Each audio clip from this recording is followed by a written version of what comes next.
आप देख रहे हैं ड्रामा सीरियल तेरे बिन। अगर आपको हमारा यह ड्रामा अच्छा लगे तो हमारे चैनल ड्रामा हब को सब्सक्राइब कर दें और घंटी के बटन को दबा दें ताकि जो भी नई वीडियो है सबसे पहले आप तक पहुंचे। आप इसको वॉच एंड लिस्टन करते रहें। मुर्सम खान गुस्से में आ जाता है मीरब की बात सुन के। मीरब जो होती है वो मरीम के हक़ में आकर बात करने की कोशिश करती है। वो कहती है कि मरीम जो है इसको रिश्ता ये मंजूर नहीं, ठीक है। दूसरी तरफ हया ऐसे शरीफों की तरह खड़ी होती है जैसे उसने कोई कदम ही नहीं उठाया।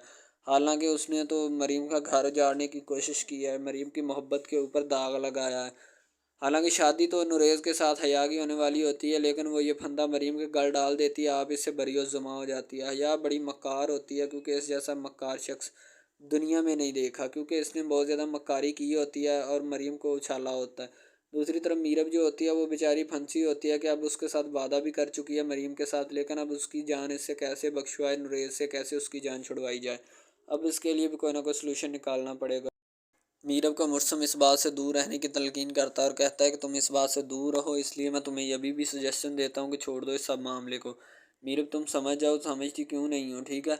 मरीम का मैं किसी जब अपने ख़ानदान में इतना अच्छा लड़का है तो बाहर उसकी क्यों शादी करवाऊँ किसी के साथ। इतना अच्छा अच्छा लड़का ख़ानदान में मौजूद है, मैं उसको छोड़कर बाहर किसी और लड़के के साथ कैसे शादी करवाऊँ। लेकिन मुर्सम खान को असल हकीकत का नहीं पता होता कि क्या होती है। मरीम जो होती है वो फिर कहती है मीरब को कि आपने मेरे बारे में क्या सोचा, भाई से आप बात नहीं कर सकती एक लम्हे के लिए, एक मेरी इतनी सी बात नहीं आप मनवा सकती हैं। वैसे तो आप कहती हैं कि भाई मुझ पर बहुत जानिसार है। माँ बेगम बैठी होती है, सारे लोग बैठे होते हैं, मरीम भी पास होती है। तो माँ बेगम कहती है कि मीरब किधर जा रही है इतनी स्पीड से, इधर आओ मेरी बात सुनो। तो मैं अपना माँ बेगम गुस्से में आ जाती है। वो इसलिए कि मीरब आकर कहती है कि माँ बेगम आप देख नहीं रही मरीम इस रिश्ते से खुश नहीं है, इस रिश्ते से। तो मैं माँ बेगम जो होती है मरीम को मीरब को अपनी तरफ बुलाती है। जब मीरब आती है और आकर ये बात कहती है कि मरीम इस रिश्ते रिश्ते से खुश नहीं है, तो मीरब के मुंह पर उदासी छा जाती है, ठीक है। तो माँ बेगम कहती है क्यों खुश नहीं है। तो अब मुझे दिख रहा है कि मेरी बेटी खुश है इस रिश्ते से, तुम्हें क्या तकलीफ़ है इस रिश्ते से, मुझे ये बताओ। तो मीरब कहती है कि वो खुश नहीं है, आप उसके चेहरे की उदासी नहीं देख रही, आप उसका चेहरा नहीं पढ़ रही। तो माँ बेगम कहती कि मैं खूब उसके चेहरे की उदासी भी देखती हूँ, उसका चेहरा भी पढ़ती हूँ, मुझे ये तुम सब ज्ञान मत दो, ठीक है। तो हया जो होती है वो जा रही होती है, तो मीरब उसको रोक लेती है और खड़ा करके कहती है कि हया तुम इन सब हरकतों से बाहर आ जाओ, तुम्हारे लिए अच्छा यही है। तुमने ये जो कांटे बिछाए हैं ना और ये गड्ढा खोदा है, तुम खुद इस गड्ढे में गिरोगी और बाद में पछताओगी इस सब मामले से। तो मैं इसलिए तुम्हें तलकीन करती हूँ कि तुम इस सब से बाज आ जाओ, वरना बहुत बुरा होगा तुम्हारे साथ। हया जो होती है वो बड़ी मक्कार होती है, वो हर सूरत में मुर्सम खान को हासिल करना चाहती है, लेकिन वो नहीं कर सकती क्योंकि मुर्सम खान मीरब से बहुत ज़्यादा इश्क करता है अपने मामले में। इसलिए वो उसको किसी भी सूरत नहीं छोड़ सकती और ना ही छोड़ना चाहती है। मीरब जो होती है वो मुर्सम खान से बहुत ज़्यादा इश्क करती है, पहले तो नहीं करती थी। माँ बेगम को किसी का कॉल आती है और वो कॉल सुनने में मसरूफ़ होती हैं और वो कॉल पे फ़ोन कॉल पे बात कर रही होती हैं। दूसरी तरफ उन लोगों ने तैयारी पकड़ी होती है शॉपिंग करने के लिए, मीरब और मरियम ने। उन्होंने नुरेज़ से मिलकर असल हकीकत जाननी होती है कि असल हकीकत होती क्या है, लेकिन अभी फ़िलहाल तो वो जाने की तैयारी में होती हैं, तैयारी पकड़ रही होती हैं।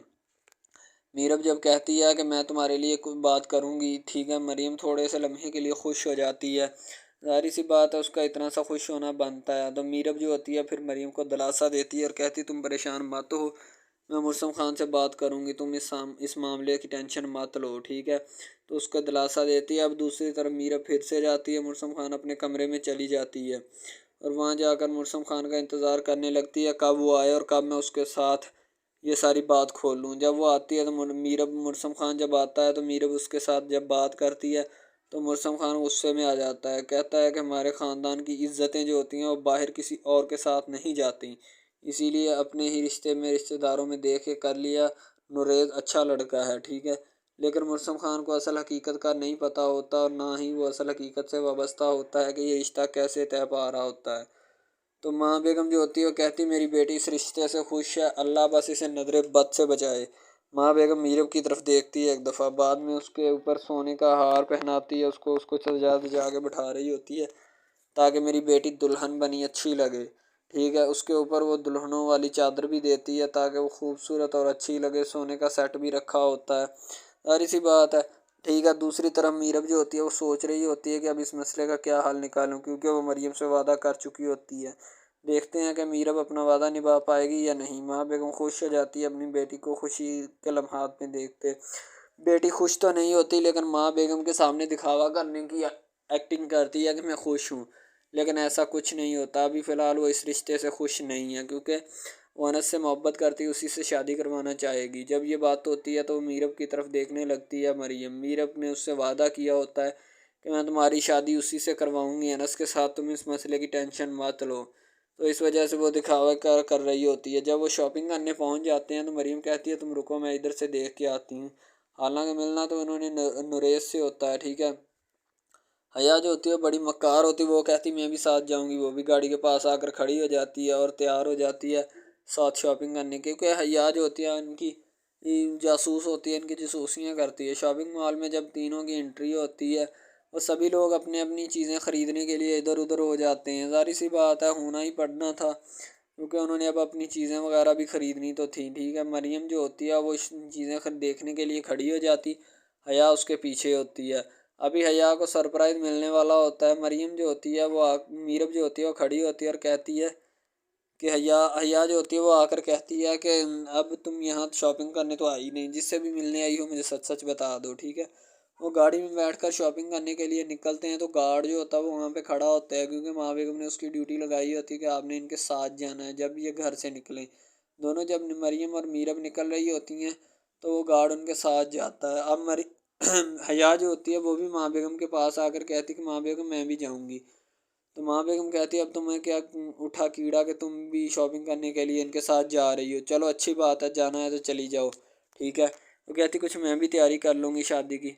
मुर्सम खान जो होता है कमरे में आ चुका होता है, क्योंकि उसको हकीकत उसको जो होती है ना हया, वो फ़ोन करके बुला लेती है कि इधर जो है वो नुरेज़ को मिलने आए हैं ये लोग। माँ बेगम बैठी होती है, सारे लोग बैठे होते हैं, हया अब मरियम की तैयारी चल रही होती है शादी की। ज़ाहिर सी बात है शादी करीब आ रही होती है। मरियम की ससुर जो होती है ना, सास होती है, वो भी आ रही होती है। मीरब इजाज़त तलब कर रही है कि माँ बेगम हम शॉपिंग करने के लिए चले जाएं। माँ बेगम कहती है कि जी चले जाएं, ठीक है, पहले आप कौन सा मुझसे पूछते हैं। अगर मरीम कहती है चले जाएं, ठीक है। मीरब आकर ज्ञान देना शुरू करती है कि मुर्सम खान ऐसा कुछ भी नहीं है, हम नुरेश से हकीकत मालूम करने गए थे, उससे मिलने नहीं गए थे, ठीक है। जब शॉपिंग मॉल में बैठे होते बातें चल रही होती हैं, ठीक है, तो मीरब जो होती है वो हया को फंसा देती है, नुरेश को ऊपर से बुलाकर हकीकत जनवाने की कोशिश करती है। लेकिन हया फ़िलहाल इनसे भी 2 कदम आगे निकलती है। वो कॉल करके मुर्सम खान को बुला रही होती है, क्योंकि मीरब ने, और कहती है कि मीरब ने हई मरियम को लेकर गई है मुर्सम खान वो अपना नुरेज़ से मिलवाने के लिए। हया फंस चुकी होती है कि अब इस मसले का क्या हल निकालूं। इन्होंने नरेज़ को बुला लिया। नरेज़ ने अगर बता दिया कि मैंने अपने शादी से खुद इनकार किया और मरियम के साथ तुम्हारी शादी करवाने के लिए हाँ करवाई है, तो ये तो फड्डा खड़ा हो जाएगा। वो उसको बुला लेती, कहती कि मैं मुर्सम खान को बुला लेती हूँ। जब वो मीरब को देखेगा या मरियम से मिलवाते तो गुस्से में आ जाएगा, खुश हो जाती है और कॉल करके बुलवा लेती है। जब वो बुलवाती है और आप खुद भी साथ नीचे आ जाती है और आकर नीचे बैठ जाती है, क्योंकि अब इस मसले का यही हल होता है। हया नीचे कुर्सी पर आकर बैठ जाती है। जब वो कुर्सी पर आकर बैठ जाती है तो वो भी उनके साथ ही बैठी होती हैं। ज़ाहिर सी बात है नुरेज़ भी उनके साथ बैठा होता है। मीरब उससे पूछती है, सवाल जवाब करती है कि तुम मरियम में इंटरेस्टेड नहीं हो, क्योंकि तुम्हें इंटरेस्टेड किया गया है, इसलिए पहले तुम किसी और से शादी करना चाहते थे, लेकिन अब तुम्हें हया ने कह के इससे शादी करने को कह दिया है। अपने लिए उसने इनकार करवा दिया है, ठीक है। नुरेज़ कहता है ऐसी कोई बात नहीं है, ठीक है। नुरेज़ को पक्का किया होता है हया ने। हया बड़ी मक्कार होती है। मुर्सम खान को ऊपर बुला लिया जाता है तो मुर्सम खान जो होता है वो आकर बड़ा गुस्से में लाल पीला होता है और उनको ले जाता है और घर जाता है। जब उसको नुरेज़ मिलता है और आकर कहता है कि सॉरी, मैंने खुद ही उन्हें बुलाया था। हो सकता है नुरेज़ थोड़ी बहुत हकीकत भी बता दे कि ऐसा नहीं ऐसा हुआ था, ठीक है। तो मरियम जो होती है वो फंस चुकी होती है। एक तरफ अनस की मोहब्बत होती है, दूसरी तरफ नुरेज़ उसके साथ शादी करने के लिए आमादा हो जाता है, कहता है कि मैं इससे ही शादी करूँगा। तो बस वो दोनों तरफ से बेचारी फंसी होती है, अब क्या करे, ठीक है। मीरब बाल संवार रही होती है। मुर्सम खान आकर कहता है सॉरी। मीरब कोई भी बात उसकी अब सुनना नहीं चाहती, क्योंकि अब वक्त गुजर चुका है। मीरब वो बातें कर रहा सॉरी मांग रहा होता है। मीरब जाकर बिस्तर में लेट जाती है और मोबाइल पे लग जाती है, जैसे ऐसे किसी की बात पर ज्ञान ही ना दे रही हो, ठीक है। वो अपनी ख्वाबों ख्यालों में खोई होती है। मुर्सम खान कहता है कि तुम कोई रिएक्ट नहीं करोगी। वो कहती मैं कोई रिएक्ट नहीं करूँगी, ठीक है, तुम अपने काम से काम रखो। दूसरी तरफ मरियम दुल्हन बनने के लिए तैयार होती है। उसकी सास भी आ जाती है, जो उसको नए जोड़ा पहनाती है और उसके सुर्खी पाउडर वगैरह लगाती है। असल हकीकत उसकी सास को भी मालूम नहीं होती। हया बड़ी मक्कार होती है, वो सुन रही होती है कि जब मुर्सम खान उसकी भी इंसल्ट कर रहा होता है। मुर्सम खान आकर कहता है कि हया मेरी ये बात किसी को बात मत आना, और सोच और विचार में पड़ जाता है। ठीक है। दूसरी तरफ मीरब जो होती है उसके आगे हाथ जोड़ लेता है कि तुम मुझसे उसकी टेंशन मत लो, हम खुद। माँ बेगम इस सब मामले से बड़ी खुश होती है कि उसकी बेटी जो है बड़ी इज्जत और तकरीम के साथ अपने घर जा रही होती है। ज़ाहिर सी बात है, जाना भी चाहिए, रिश्ता होना है।